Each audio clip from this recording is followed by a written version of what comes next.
Good afternoon, everybody.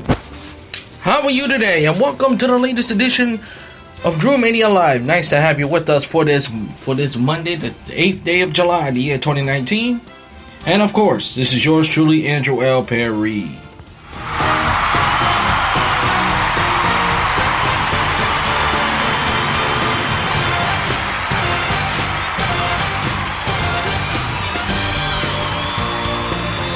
Oh yes, indeed, as always, coming to you live and at you from the busy streets, which is New York City, as I chat to you what is happening in the world of sports. I hope everybody had a tremendous 4th of July. I know I did. It was, for the first time, I went to watch the fireworks and stuff like that. It was really, really remarkable. At one point I used to be scared of fireworks when I was a kid. Everywhere I go, I cover my ears. Now, as I'm 35 years of age, I really don't do it. I haven't been scared of the noise anymore because pretty much I got used to it now. But now, it's exciting and it's beautiful. If you didn't see it, I have it on Facebook and Instagram. You can check it out my Facebook and YouTube account. I got a couple of fireworks. I know it wasn't video, but I had pictures. I think I took a pretty good shots and stuff like that. But nevertheless, it's great to have you aboard as we chat to you a lot of sports. The home run derby is tonight. The completion of the first round of the first half of the baseball season is ended last night, and of course, I have my thoughts on Durant, and if we have time, I'll get my thoughts on Durant and Kyrie going to the Brooklyn Nets and the whole NBA free agency. But let's start off with the baseball, shall we? Let's start off with the baseball. First thing with the Yankees. Even though the Yankees lost yesterday to the Tampa Bay Rays, if I'm the Yankee fan, I really worry too much. Combined with the Red Sox and Yankees, combined with the Red Sox and the Rays, the Yankees are in great position right now. So if you're the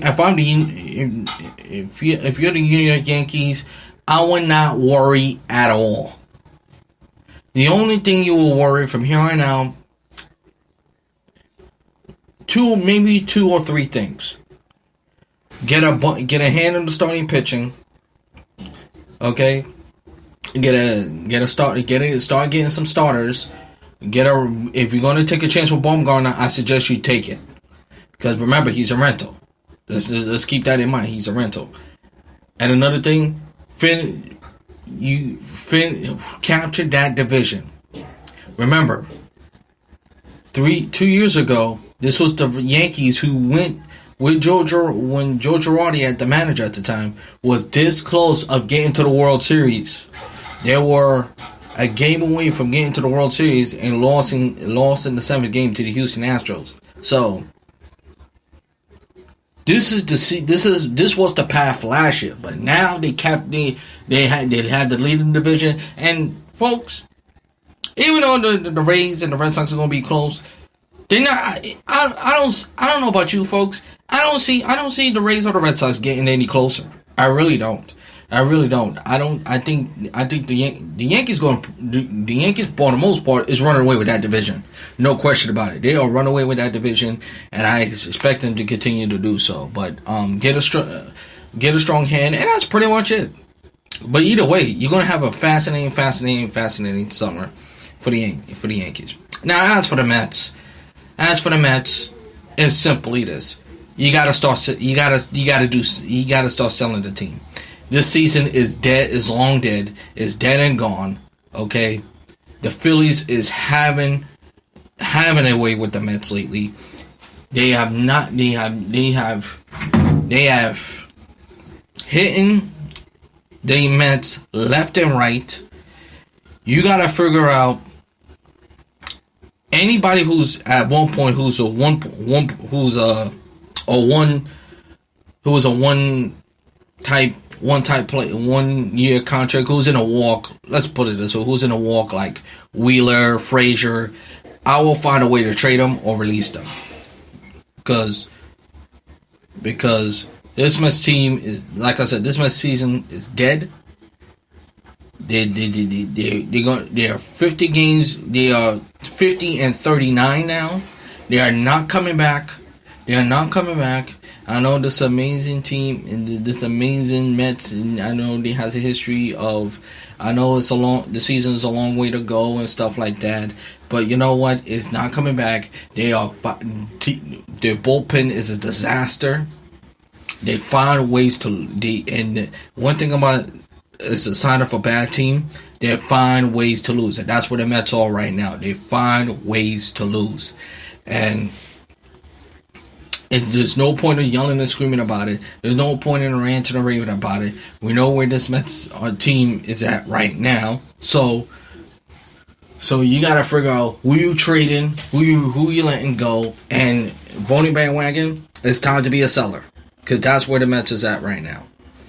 And you gotta start calling up people for the bullpen. Start Peter Alonso, Jeff McNeil every single day. And as far as Robinson Cano, release him. And if you trade, and honestly, it's time to trade to Edwin Diaz. It's the Edwin Diaz. The Edwin Diaz, as far as I'm concerned, is over. The train is over. That 50-win season in the American League, I'm sorry, it was a fluke. I hate to say this, it was a fluke. Edwin Diaz is not the reliever that we thought he was. We thought we were, and now we got to eat up the money and see who will take up the bad contract from Robinson Cano and Edwin Diaz. Now, as for the rest of the league, pretty much, will the Braves continue? The Braves are trying to hold on to that NL East, even though the Phillies trying to stay in pace with the Atlanta Braves, and the Braves looking to run away with that division. The Cubs continue to be as strong as it can be. The Dodgers continue to roll on, having the best record in baseball right now. It used to be the Minnesota Twins, but now it's the Dodgers who keep. I don't know. The Dodgers keep finding a way to get hotter, but for some reason in the postseason they don't do well in the postseason for some reason.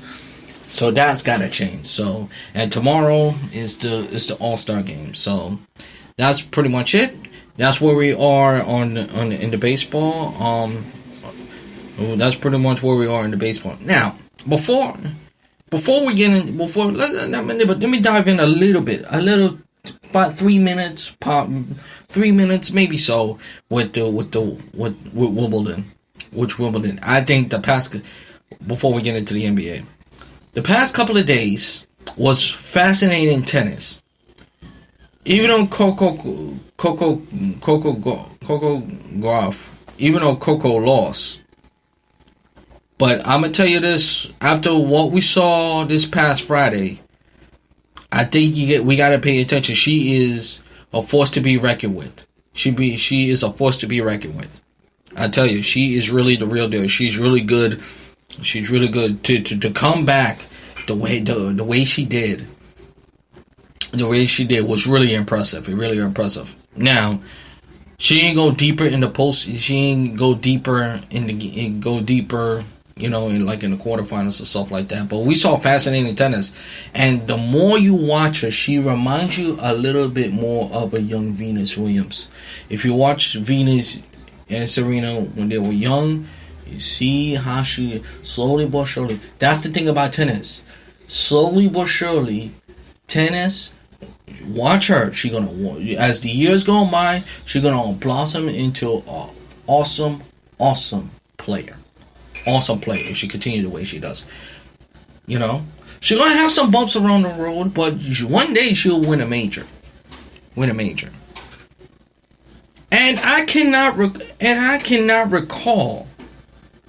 And another thing, I cannot recall.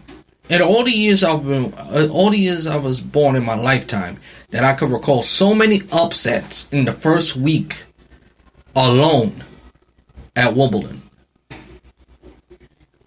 And it's, to me, I think the more up and coming stars who never won a major, this is my take. I can't say, but this is my take.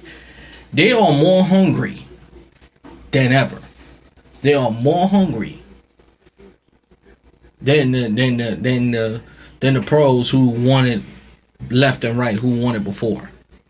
That's my honest opinion. I'm not taking it for anybody else and stuff like that. But that's how I feel. That's how I feel about it right now, as far as Wimbledon. And let's see the second week. For the second week of Wimbledon, and then we got the U.S. Open. There should be a lot of fun, and hopefully, God willing, I will go there again in late August and then early September. My favorite Grand Slam tournament for tennis out of all the tournaments in tennis. Alright, so that's where we are in tennis. Now, with the NBA, I mean, so much news to go on, so much digest. As much as I would love to have a little bit more time on it, but I'm gonna dive in as much as I can. So I apologize if I didn't get to so many. Yeah, the fact that I know Kevin Durant, I know Knicks fans. Some Knicks fans are sad and upset at the fact that. Let me put it this way. Here's what we learned. All the years, this is the mecca of basketball. This is the mecca of basketball. Well, after what we saw Sunday,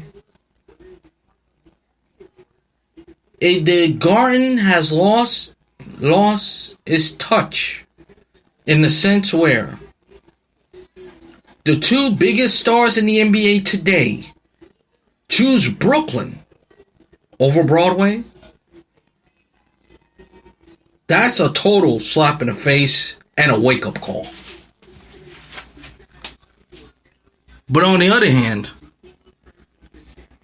it's kind of a right move. I'm sorry. I think it's the right move and I say this is a good move as a way.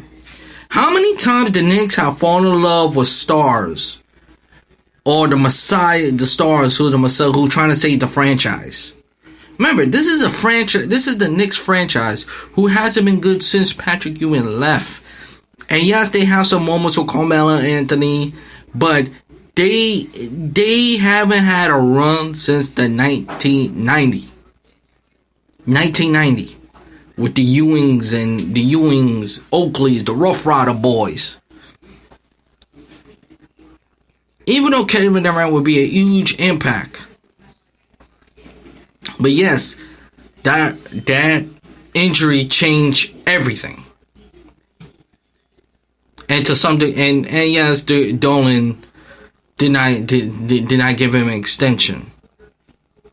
Did not give Durant the extension. But I'm going to be honest with you. I like the move. I really, really like the move, because I think the only way the Knicks are going to get better, I feel, and if they want to be a winning team again, maybe they have to take it from the top and probably start over again. And with that, that's going to do it for this edition of Drew Mania Live. Thank you so much for listening. If you want to listen to this episode again, please go to Spreaker.com, type in the keyword Andrew L. Perry. Once again, go to Spreaker.com and type in the keyword Andrew L. Perry. And please follow my show on Facebook, Twitter, YouTube, and iHeartRadio. Until next time, this is Andrew Perry, always saying to you, Shalom, let peace go with you. And I'll talk to you in the next Drew Mania Live. So long, everybody. Enjoy the rest of your Monday.